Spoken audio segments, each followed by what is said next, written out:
പാകിസ്ഥാൻ ഇനി എന്ത് ചെയ്യും എന്നുള്ളതൊരു പ്രധാനപ്പെട്ട ചോദ്യമാണ്. പാകിസ്ഥാനെ സംബന്ധിച്ച് ഇന്ത്യ പാകിസ്ഥാൻ മണ്ണിൽ കയറി ആക്രമിച്ചാൽ തിരിച്ച് ആക്രമിക്കാതിരിക്കുക എന്ന് പറയുന്നത് അവരെ സംബന്ധിച്ച്, അവരുടെ സൈന്യത്തിന്റെ മൊറൈലിനെ സംബന്ധിച്ച്, ജനത്തിന്റെ മൊറൈലിനെ സംബന്ധിച്ച് അനിവാര്യമായിട്ടുള്ളൊരു കാര്യമായിരുന്നു. അതിനവർ ശ്രമിച്ചു, പക്ഷേ പരാജയപ്പെട്ടു പോയി. ഒരു ഇന്ത്യൻ ടാർഗറ്റും അവർക്ക് ഭേദിക്കാൻ കഴിഞ്ഞില്ല. അപ്പോൾ അവിടെ പരാജയപ്പെട്ടു പോയി എന്ന പ്രശ്നം അവിടെ നിൽക്കുന്നുണ്ട്. ഇന്ത്യ ഇന്ന് വീണ്ടും ലാഹോറിലും റാവൽപിണ്ടിയിലും അടക്കം ഡ്രോൺ അയക്കുകയും ചെയ്തു. അപ്പോൾ പാകിസ്ഥാൻ എന്ത് ചെയ്യും, അടുത്ത സ്റ്റെപ്പ് എവിടെ വെക്കും എന്നുള്ളതൊരു പ്രധാനപ്പെട്ട ചോദ്യമാണല്ലോ. അവിടെ സിവിലിയൻ ഭരണകൂടത്തിന് മുകളിൽ പ്രശ്നമുണ്ട്. അപ്പോഴും നമ്മൾ കാണേണ്ട ഒരു കാര്യം, ഇന്ന് രണ്ട് സംഭവങ്ങൾ. ഒന്ന്, BLA ബലോച്ച് ലിബറേഷൻ ആർമി ഇന്നും ആക്രമണം നടത്തി, പാക് സൈനികർക്ക് ജീവനഷ്ടമുണ്ടായി. പാകിസ്ഥാന്റെ സൈനിക വാഹനത്തിൽ സ്ഫോടനം നടത്തി. ബലൂചിസ്ഥാൻ അസ്വസ്ഥമാണ്. രണ്ട്, തെഹ്രീക്കെ താലിബാൻ പാകിസ്ഥാനിലെ ജനങ്ങൾ പാക് സൈന്യത്തെ ഒരു കാരണവശാലും വിശ്വസിക്കരുത്, ഈ ഭീകര കേന്ദ്രങ്ങളൊക്കെ ഇന്ത്യക്കാർക്ക് ഒറ്റിക്കൊടുത്തത് പാകിസ്ഥാന്റെ സൈന്യമാണെന്ന് പ്രഖ്യാപിച്ചുകൊണ്ട് പാക് സൈന്യത്തിനെതിരെ രംഗത്ത് വരുന്നു. അപ്പോൾ രണ്ട് മേഖലകളിലും പാകിസ്ഥാനെ സംബന്ധിച്ച് ആഭ്യന്തര പ്രശ്നങ്ങളുണ്ട്, അല്ലെങ്കിൽ കൺഫ്യൂഷൻസ് ഉണ്ട്. അതിന്റെ കൂട്ടത്തിൽ അതിർത്തി അശാന്തമാണ്. ചൈന എത്ര കണ്ട് സഹായിക്കുമെന്നുള്ള കാര്യത്തിൽ യാതൊരു ഉറപ്പുമില്ല. കാരണം ചൈന നടത്തിയ സ്റ്റേറ്റ്മെന്റ് പോലും സ്ട്രോങ്ലി വേർഡഡ് ആയിരുന്നില്ല. അപ്പൊ ഇങ്ങനെ നോക്കിക്കഴിഞ്ഞാൽ പാകിസ്ഥാൻ ഇനി പത്തി മടക്കുകയല്ലാതെ വഴിയുണ്ടോ? അതിനപ്പുറത്ത് ഒരു വലിയ മിസ്അഡ്വഞ്ചർ കാണിക്കാനുള്ള കേപ്പബിലിറ്റി ഇന്നത്തെ പാകിസ്ഥാൻ ഉണ്ടോ? തീർച്ചയായിട്ടും ഇല്ല എന്ന് തന്നെയാണ് എൻ്റെ അഭിപ്രായം. പക്ഷേ അത് പറയുമ്പോഴും നമ്മുടെ ഫയർ പവർ ഇൻഡെക്സിലെടുത്താൽ 12ാം സ്ഥാനത്തുള്ള രാജ്യമാണ് പാകിസ്ഥാൻ. അവർക്ക് അണവായുധങ്ങളുണ്ട് എന്നുള്ളത് ഫാക്റ്റാണ്. ഷഹീൻ 1, ഷഹീൻ 2 സീരീസിലുള്ള അവരുടെ മിസൈലുകൾക്ക് വലിയ പ്രഹരശേഷിയുള്ളതാണ്. അവരുടെ ഖോറി, അതുപോലെ ബാബർ മിസൈലുകളൊക്കെ ശക്തമാണ്. അതുകൊണ്ട് പാകിസ്ഥാന് ഇപ്പോൾ നിലവിൽ അവരുടെ അക്രമ ലക്ഷ്യങ്ങൾ എല്ലാം തകർക്കാൻ ഇന്ത്യക്ക് കഴിഞ്ഞു എന്നതുകൊണ്ട് ഇനിയും ഇന്ത്യയെ അപകടപ്പെടുത്താൻ പറ്റുന്ന രീതിയിൽ ഒക്കെ നാശനഷ്ടങ്ങൾ ഉണ്ടാക്കാൻ പറ്റുന്ന രീതിയിൽ ആക്രമിക്കാനുള്ള ശേഷി 100% നഷ്ടപ്പെട്ടു എന്നൊന്നും നമുക്ക് കരുതാൻ സാധിക്കില്ല. അതോടൊപ്പം ചൈനയുടെ ശക്തമായ പിന്തുണ അവർക്കുണ്ട് എന്നത് നമുക്ക് കാണണം. ഇപ്പോൾ തന്നെ ചൈനയുടെ ആയുധങ്ങളും അവരുടെ സഹായത്താൽ രൂപപ്പെടുത്തിയിട്ടുള്ള ആണവായുധങ്ങൾ അടക്കമാണ് പാകിസ്ഥാനുള്ളത്. ചൈനയുടെ ഒരു വാസൽ സ്റ്റേറ്റ് പോലെയാണ് അത് പ്രവർത്തിക്കുന്നത്. അപ്പോൾ അതൊക്കെ വലിയ പ്രതിസന്ധി ഉണ്ടാക്കുന്നുണ്ട്. അതുകൊണ്ട് പാകിസ്ഥാൻ എന്ന് പറയുന്ന രാജ്യത്തെ നമുക്ക് എഴുതി തള്ളാൻ പറ്റില്ല. പാക് സൈന്യവും ശക്തമായ സൈന്യമാണ് എന്ന് നമ്മൾ തിരിച്ചറിയണം. മാത്രമല്ല, ചൈന ലോകത്തിലെ ഏറ്റവും ശക്തമായ 3ാമത്തെ മിലിറ്ററി പവറാണ്. അവർക്ക് അവരുടെ പിന്തുണ പാകിസ്ഥാൻ ഉണ്ട് എന്നതുകൂടെ നമ്മൾ കണക്കാക്കണം. പക്ഷേ ചൈന നേരിട്ട് ഈ വിഷയത്തിൽ ഇടപെടാനുള്ള സാധ്യത കുറവാണ്. അതിൻ്റെ ഏറ്റവും പ്രധാനപ്പെട്ട കാരണമാണ് ബലൂചിസ്ഥാനിലെ ഗൊദാർ തുറമുഖം. അത് തെക്ക് പടിഞ്ഞാറ് ബലൂചിസ്ഥാനിലാണ് നിൽക്കുന്നത്. അത് ഈ ബലൂചി ലിബറേഷൻ ആർമി നിരന്തരമായി സ്ട്രൈക്ക് ചെയ്യുന്ന മേഖലയാണ്. അത് ചൈന പാട്ടത്തിനടുത്ത് ചൈന ഓപ്പറേറ്റ് ചെയ്യുന്ന തുറമുഖമാണ് ഗൊദാർ. അവിടെ വലിയ നിക്ഷേപം ചൈന നടത്തിയിട്ടുണ്ട്.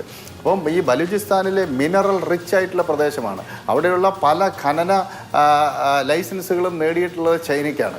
അപ്പോൾ ഈ ബലൂചി ലിബറേഷൻ ആർമി ശക്തിപ്പെട്ടു വന്നതിൻ്റെ ഒരു പ്രധാനപ്പെട്ട കാരണം തന്നെ അവരുടെ നാട്ടിൽ ബലൂചിസ്ഥാൻ മേഖലയിൽ ചൈനയുടെ സാന്നിധ്യം, ചൈനീസ് വംശജർ, ചൈനക്കാരുടെ സാന്നിധ്യം ശക്തിപ്പെട്ടതാണ്. അപ്പോൾ ഇത്തരം ഘടകങ്ങളെല്ലാം ഉണ്ട്. അതുകൊണ്ട് ചൈന ഒരുപക്ഷെ ഓപ്പണായിട്ട് പാകിസ്ഥാനെ സഹായിച്ചില്ല എങ്കിലും ചൈന ഒരു ശക്തിയായിട്ട് അവിടെ നിൽക്കുന്നുണ്ട്. അതുകൊണ്ട് പാകിസ്ഥാനെതിരായിട്ട് സർവ്വതലത്തിലും നമ്മൾ പ്രതിരോധം കൊണ്ടുവരിക എന്നത് മാത്രമേ ഉള്ളൂ. ആഭ്യന്തരമായി അവർക്ക് വലിയ പ്രശ്നമുണ്ട്. അത് ദേശീയതയുടെ പ്രശ്നമാണ് പ്രധാനമായും. ഈ പത്താൻ ദേശീയതയുമായി വലിയ സംഘർഷത്തിലാണ് ഈ അസീം മുനീർ. അതാണ് ഏറ്റവും പ്രധാനപ്പെട്ട പ്രശ്നം. പത്താൻ വംശജരായ പല ആർമി ഉദ്യോഗസ്ഥന്മാരെയും അദ്ദേഹം പിരിച്ചുവിടുകയുണ്ടായി. അതുപോലെ ഇമ്രാൻഖാനെതിരായിട്ടുള്ള നടപടിയിൽ ഏറ്റവും പ്രധാനപ്പെട്ട കിങ് പിന്നായി വർത്തിച്ചത് ഈ അസീം മുനീറാണ്. ഇതൊക്കെയാണ് ഈ ഖൈബർ പഷ്തൂൺഖ പ്രദേശം കേന്ദ്രീകരിച്ച് അവിടെയുള്ള ഈ പത്താൻ വംശജർ അവരുടെ ദേശീയത, അവർ പാകിസ്ഥാൻ്റെ മുഖ്യധാരയിൽ നിന്ന് പുറത്താക്കപ്പെടുന്നു, പാകിസ്ഥാൻ എന്ന രാജ്യം വെറും ഒരു പഞ്ചാബായി മാറുന്നു എന്നതാണ് അവിടുത്തെ പ്രശ്നം. അവിടുത്തെ ഭൂമിശാസ്ത്രപരമായി നോക്കിയാൽ ഏറ്റവും വലിയ പ്രവിശ്യ ബലൂചിസ്ഥാനാണ്. പക്ഷേ ജനസംഖ്യ വളരെ കുറവാണ്. ഖൈബർ പഷ്തൂൺഖ പ്രോവിൻസ് പത്താൻ ഡോമിനേറ്റഡ്, പത്താൻ വംശജർക്കൊക്കെ ഭൂരിപക്ഷമുള്ള പ്രദേശമാണ്. സിന്ധികളും ഒരു പരിധിവരെ സൈഡ് ലൈൻഡ് ആണ്. അപ്പോൾ അവിടുത്തെ പൊളിറ്റിക്കൽ എലൈറ്റും മിലിറ്ററി എലൈറ്റ് എല്ലാം പാകിസ്ഥാനിലെ പഞ്ചാബ് കേന്ദ്രീകരിച്ചുള്ളവരാണ്. അപ്പോൾ അവിടെയാണ് ഈ സുന്നി ജിഹാദി ആശയങ്ങളുടെ പ്രഭവ കേന്ദ്രമായിട്ട് പ്രവർത്തിക്കുകയും ചെയ്യുന്നത്. അപ്പോൾ പാകിസ്ഥാൻ ആഭ്യന്തരമായി നേരിടുന്ന ഈ പ്രതിസന്ധി വളരെ പ്രധാനപ്പെട്ടതാണ്. അതോടൊപ്പം സമീപകാലത്തുണ്ടായിട്ടുള്ള ഒരു പ്രധാനപ്പെട്ട മാറ്റം ഈ ഗിൽജിത്ത് ബാൾട്ടിസ്ഥാൻ മേഖലയിലും അതുപോലെ ഈവൻ പാക് ഒക്കുപോയുടെ കാശ്മീരിലും ഉള്ള സാധാരണ മനുഷ്യരുടെ ഇടയിലുള്ള ഇന്ത്യ വിരുദ്ധത ക്രമാനുഗതമായി കുറഞ്ഞു വരുന്നു എന്ന സാഹചര്യമുണ്ട്. അത് ഈ പാക് അധീന കാശ്മീരിൽ 2018 വെള്ളപ്പൊക്കം തുടങ്ങിയിട്ടാണ് അത്തരമൊരു സംഗതി നിരീക്ഷകർ ശ്രദ്ധിക്കാൻ തുടങ്ങിയത്.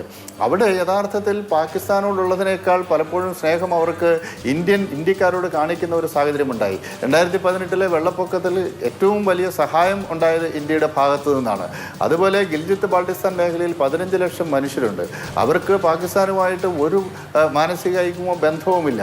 മാത്രവുമല്ല ആ മേഖലയിൽ പ്രത്യേകിച്ച് ഗിൽജിത്ത് ബാൾട്ടിസ്ഥാൻ മേഖലയിലെ ഏറ്റവും വലിയ നഗരമാണ് സ്കർദു.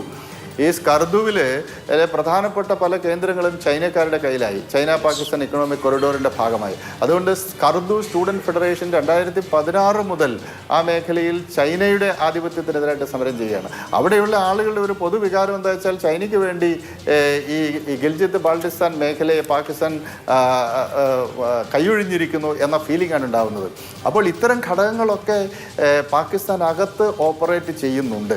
അതുകൊണ്ട് ഇതൊക്കെ ആണെങ്കിലും പാക് സൈന്യം ശക്തമായ സൈന്യമാണ്. അതിന് ഇനിയും സ്ട്രൈക്കിംഗ് പവർ ഉണ്ട് എന്ന് തന്നെ മുഹമ്മദ് ഷെരീഫ് ചൗധരി അല്പസമയം മുൻപ് അവിടെ പാകിസ്ഥാനിൽ മാധ്യമങ്ങളെ കണ്ടിരുന്നു. അദ്ദേഹം പറയുന്നത് ഞങ്ങൾ ഇന്ത്യയുടെ 15 സൈനിക കേന്ദ്രങ്ങൾ ലക്ഷ്യമാക്കി എന്നുള്ളത് ഇന്ത്യൻ പ്രൊപ്പഗാൻഡയാണ്, ഞങ്ങൾ അങ്ങനെ ചെയ്തിട്ടില്ല, പക്ഷേ ഞങ്ങളെ സംബന്ധിച്ച് തിരിച്ചടിക്കാനുള്ള അവകാശമുണ്ട് എന്ന് പാകിസ്ഥാന്റെ സൈന്യം ഇപ്പോഴും അവകാശപ്പെടുന്നു. നാഷണൽ സെക്യൂരിറ്റി മീറ്റിംഗ് ചേരുകയാണ്. ഇഷാഖ് ദർ പാകിസ്ഥാന്റെ വിദേശകാര്യ മന്ത്രിയും അവിടെ പാകിസ്ഥാൻ മാധ്യമങ്ങളോടും അന്താരാഷ്ട്ര മാധ്യമങ്ങളോടും സംസാരിച്ചിട്ടുണ്ട്. ഞങ്ങളൊരു സ്ട്രാറ്റജിക് റെസ്ട്രെയിന്റ് ആണ്, തന്ത്രപരമായ സംയമനമാണ് ഞങ്ങൾ ഇപ്പോൾ പാലിക്കുന്നതെന്നാണ് പാകിസ്ഥാന്റെ അവകാശവാദം.